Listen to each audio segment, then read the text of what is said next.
Welcome to wishful ಅಡುಗೆ ಮನೆ. ಇವತ್ತು ಚಿಕ್ಕಡಿಕಾಯಿ ಸ್ಪೆಷಲ್ ಪ್ರತಿಭಾ. ಹೌದು ಆಶಾ, ಇದು ಯಾವ ತರ ಚಿಕ್ಕಡಿಕಾಯಿ ಅಂದ್ರೆ ಇದು ನಮ್ಮ ಬಿಜಾಪುರಲ್ಲಿ ಸಿಕ್ಕಿರುವಂತ ಚಿಕ್ಕಡಿಕಾಯಿ. ನಾನು ಊರಿಗೆ ಹೋಗಿದ್ದೆ, ಬಟ್ ನಾವು ಇದಕ್ಕೆ ಚಿಕ್ಕಡಿಕಾಯಿ ಅನ್ನಲ್ಲ, ಇದು ಅವರೆಕಾಯಿ ಅಂತ ಕರಿತೀವಿ. ಹಾಸನ್ ಸೈಡು ಚಪ್ರದ ಅವರೆಕಾಯಿ ಅಂತೀವಿ ಪ್ರತಿಭಾ. ಹೌದಾ? ಸೊ ನೋಡಿ, ಇದು ಜವಾರಿ ಅವರೆಕಾಯಿ. ನಾನು ಊರಿಗೆ ಹೋದಾಗ ತಗೊಂಡ್ ಬಂದಿರೋದು. ತುಂಬಾ ಅಂದ್ರೆ ತುಂಬಾ ಚೆನ್ನಾಗಿದೆ, ತುಂಬಾ ಸಾಫ್ಟ್ ಆಗಿದೆ. ಸಾಫ್ಟ್ ಅಂದ್ರೆ ಹಾಡಿಲ್ಲ ಆಶಾ, ಎಳೆಯದಂತೀವಲ್ಲ, ಸೊ ಎಳಿ ಅವರೆಕಾಯಿ ಐತಿ. ಸೊ ಯಾವಾಗ್ಲೂ ನಾವು ಅವರೆಕಾಯಿಂದ ಪಲ್ಯಗಳು ಮಾಡ್ತೀವಿ, ಗೊಜ್ಜು ಮಾಡ್ತೀವಿ ಅಥವಾ ಸಾರು ಮಾಡ್ತೀವಿ. ಸೊ ಇವತ್ತೇ ಉತ್ತರ ಕರ್ನಾಟಕದ ಅವರೆಕಾಯಿಂದ ಉತ್ತರ ಕರ್ನಾಟಕದ ಒಂದು ಸ್ಪೆಷಲ್ ರೆಸಿಪಿನ ಮಾಡೋಣ ಅಂತ. ಇದು ತುಂಬಾ ಕಡಿಮೆ ಜನಕ್ಕೆ ಗೊತ್ತಿದೆ ಇದು ರೆಸಿಪಿ, ಯಾರು ಜಾಸ್ತಿ ಮಾಡಲ್ಲ. ಸೊ ಹಾಗಾಗಿ ತಿನ್ನೋಕ್ಕೂ ಅಷ್ಟೇ ರುಚಿಯಾಗಿರುತ್ತೆ.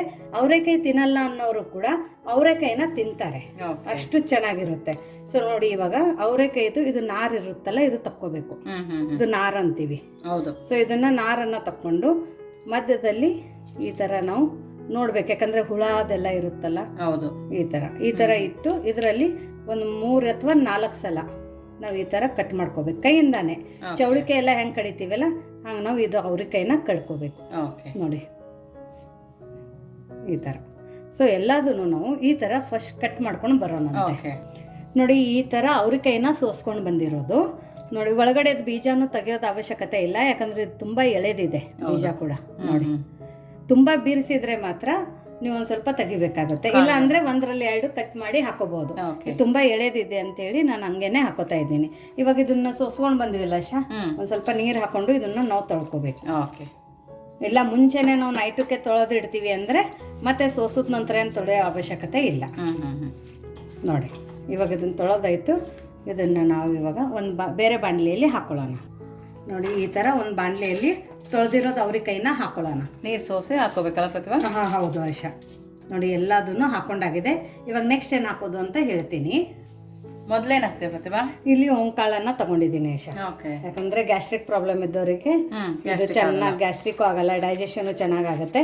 ಸೊ ಇಲ್ಲೊಂದು ಅರ್ಧ ಸ್ಪೂನ್ ಅಷ್ಟು ಓಂಕಾಳನ್ನ ತಗೊಂಡು ಹಾಕೊಳ್ಳೋಣ. ಕೈಯಲ್ಲಿ ಒಂದ್ ಸ್ವಲ್ಪ ತಿಕ್ಬಿಟ್ಟೆ ಹಾಕೊಳ್ಳೋಣ. ಚೆನ್ನಾಗಿ ವಾಸನೆನೂ ಬರುತ್ತೆ, ಫ್ಲೇವರು ಕೊಡುತ್ತೆ. ಸ್ವಲ್ಪ ಅರಿಶಿಣದ ಪುಡಿ ಹಾಕೊಳ್ಳೋಣ. ಒಂದು ಅರ್ಧ ಸ್ಪೂನ್ ಅಷ್ಟು ಕೆಂಪು ಖಾರದ ಪುಡಿನ ಹಾಕೋತಾ ಇದ್ದೀನಿ.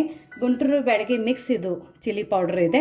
ಯಾರಿಗಾದ್ರೆ organic Guntur Byadgi mix chilli powder ಬೇಕಂದ್ರೆ ಅವರು ನಾನು ಡಿಸ್ಕ್ರಿಪ್ಷನ್ ಬಾಕ್ಸಲ್ಲಿ ವಾಟ್ಸಪ್ ನಂಬರ್ ಕೊಟ್ಟಿದ್ದೀನಿ, ಮೆಸೇಜ್ ಮಾಡಿದರೆ ಸಾಕು. ನಿಮಗೆಲ್ಲ ಪ್ರೈಸ್ ಲಿಸ್ಟು, ನಮ್ದು ವಿಶ್ಫುಲ್ ಅಡುಗೆ ಮನೆಯದು ಏನೇ ಪ್ರಾಡಕ್ಟ್ಸ್ಗಳಿದ್ದಾವೆ ಅದೆಲ್ಲ ಪ್ರೈಸ್ ಲಿಸ್ಟು ನಿಮಗೆ ಬರುತ್ತೆ. ಅದ್ರ ಜೊತೆ ಇಲ್ಲಿ ನೋಡಿ ಒಂದು 1/4 ಸ್ಪೂನ್ ಅಷ್ಟು ಧನಿಯಾ ಪೌಡರನ್ನು ಹಾಕೋತಾ ಇದ್ದೀನಿ. ಧನಿಯಾ ಪೌಡರ್ ಹಾಕೊಳ್ಳೋದ್ರಿಂದ ಫ್ಲೇವರು ಟೇಸ್ಟು ಚೆನ್ನಾಗಿ ಎನ್ಹಾನ್ಸ್ ಆಗುತ್ತೆ. ಅದ್ರ ಜೊತೆ ಒಂದು ಅರ್ಧ ಸ್ಪೂನ್ ಅಷ್ಟು ಜೀರಿಗೆ. ಬಾಯಿಯಲ್ಲಿ ಜೀರಿಗೆ ಸಿಕ್ಕಿದ್ರೆ ಅಂತೂ ಅನ್ಸುತ್ತೆ, ಚೆನ್ನಾಗಿರುತ್ತೆ. ಅದ್ರ ಜೊತೆ ಇಲ್ಲಿ ನಾನು 2 ಹಸಿಮೆಣಸಿನ್ಕಾಯಿನ ಸಣ್ಣದಾಗಿ ಕಟ್ ಮಾಡಿ ಹಾಕೋತಾ ಇದ್ದೀನಿ, ಯಾಕಂದ್ರೆ ತಿನ್ಬೇಕಾದ್ರೆ ಫ್ಲೇವರ್ ತುಂಬಾ ಚೆನ್ನಾಗಿ ಸಿಗುತ್ತೆ ಇದರದ್ದು.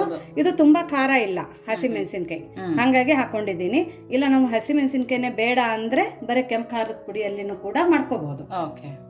ಇಲ್ಲಿ ನೋಡಿ, ಇವಾಗ ಕರಿಬೇವನ್ನ ತಗೊಳ್ಳೋಣ. ಕರಿಬೇವನ್ನ ಕೈಯಲ್ಲಿ ಈ ತರ ಕಟ್ ಮಾಡಿ ಹಾಕೊಳ್ಳೋಣ.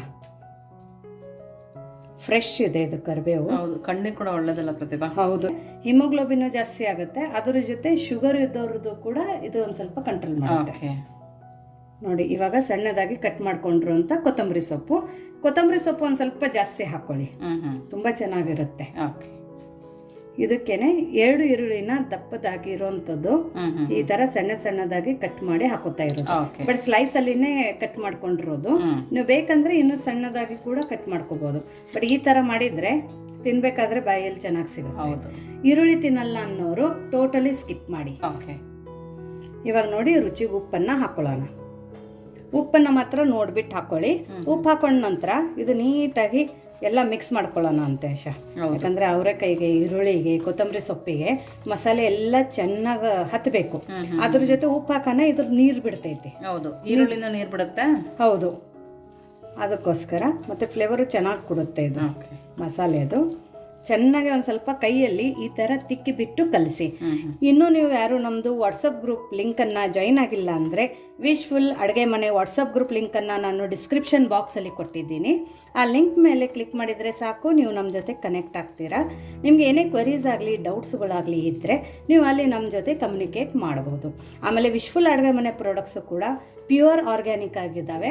ಹಾಗಾಗಿಬಿಟ್ಟು ನೀವು ಆರ್ಡರ್ ಮಾಡಿದರೆ ಸಾಕು, ನಿಮ್ಮ ಮನೆ ಡೋರ್ ಸ್ಟೆಪ್ಗೆ ನಮ್ಮ ಪ್ರಾಡಕ್ಟ್ಸ್ಗಳು ತಲುಪುತ್ತೆ. ನೋಡಿ ಇದನ್ನು ಇವಾಗ ಇಷ್ಟು ಚೆನ್ನಾಗಿ ನಾವು ಕಲಿಸಿದ್ದೀವಲ್ಲ ಆಶಾ, ಇವಾಗ ಇದ್ರ ಒಳಗಡೆ ನಾವು ಹಿಟ್ಟುಗಳು ಹಾಕೋಬೇಕು. ಓಕೆ, ಇವಾಗ ಇಷ್ಟು ಕಲಸ್ಕೊಂಡಾದ್ಮೇಲೆ 1 ಕಪ್ಪು ಕಡಲೆ ಹಿಟ್ಟನ್ನ ಹಾಕೊಂಡಿದ್ವಲ್ಲ ಪ್ರತಿಭಾ, ಬಜ್ಜಿ ಹಿಟ್ಟು. ಇದಕ್ಕೆ ಬೇಸನ್ನು ಕೂಡ ಅಂತಾರೆ, ಹಸಿ ಕಡಲೆ ಹಿಟ್ಟು. ಕೆಲವೊಬ್ಬರಿಗೆ ತುಂಬಾ ಕನ್ಫ್ಯೂಷನ್ ಆಗುತ್ತೆ. ಹಂಗಾಗ್ಬಿಟ್ಟು ಅದರ ಜೊತೆ ಇಲ್ಲಿ 1/4 ಕಪ್ದಷ್ಟು ಅಕ್ಕಿ ಹಿಟ್ಟು. ಮತ್ತೆ ಏನಂದ್ರೆ ಕಡಲೆ ಹಿಟ್ಟು ಆಶಾ ನಾವು ಮನೆಯಲ್ಲಿ ಬಿಸಿರೋದು, ಕಡಲೆ ಬೆಳೆದಿರೋದನ್ನ ಮಿಲ್ಲಿಗೆ ಹೋಗಿ ಹಾಕಿಸ್ಕೊಂಡ್ ಬಂದಿರೋದು.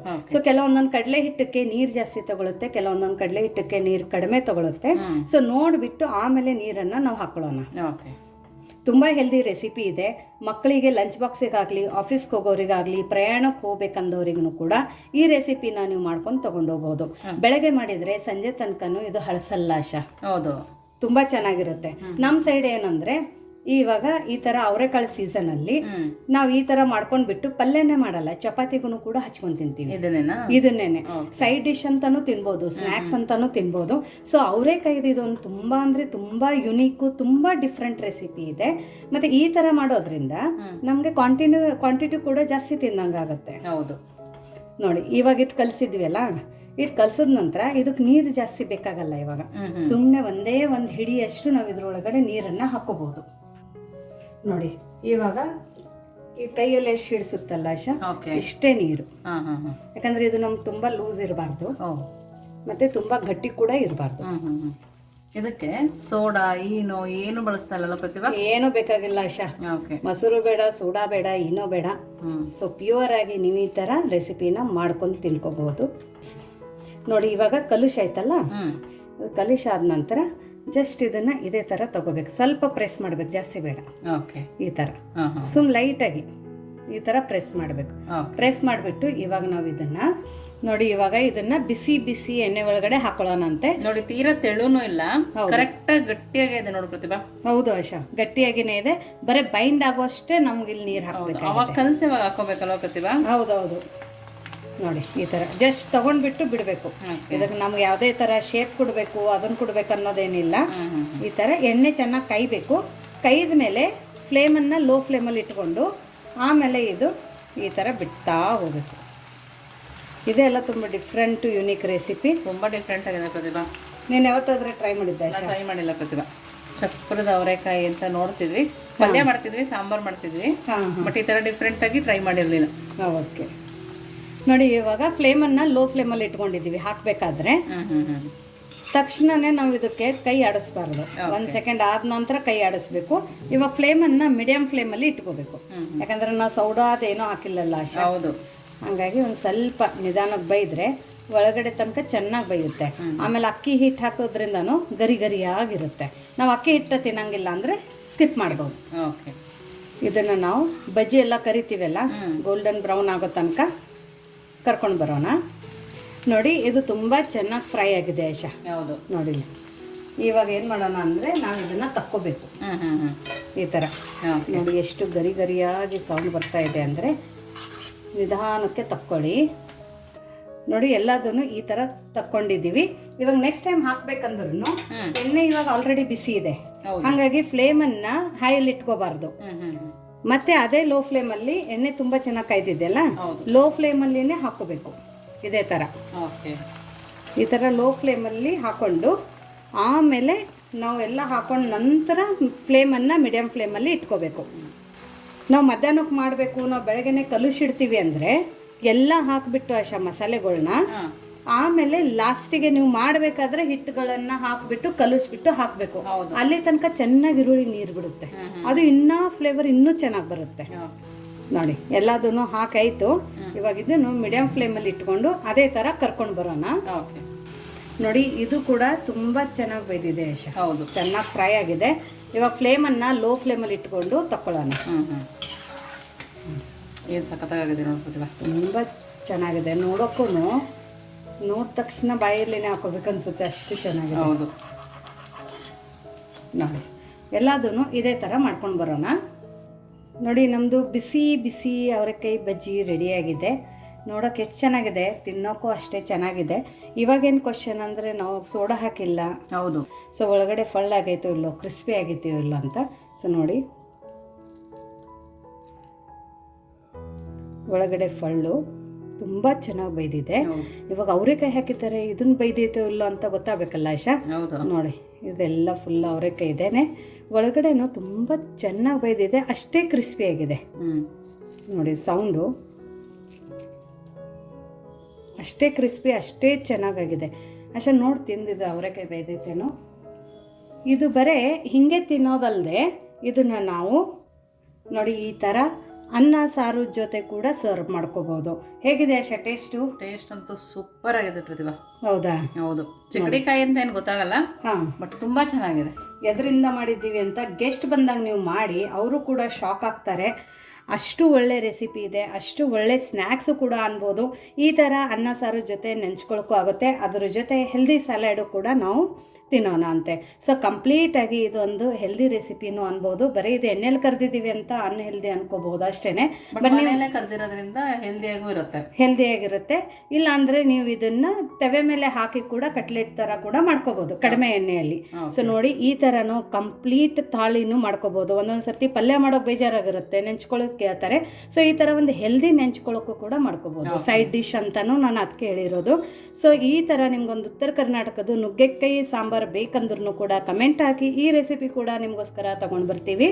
ಸೊ ನೋಡಿ ಇದು ಈ ಥರ ಅನ್ನ ಸಾರು ಜೊತೆ ತಿನ್ಕೊಂಡು ಈ ಥರ ನೀವು ಬಜ್ಜಿನ ನೆಂಚ್ಕೊಂಡು ತಿಂದರೆ ಆಹಾ ಸ್ವರ್ಗ ಅಂದರೆ ಸ್ವರ್ಗ.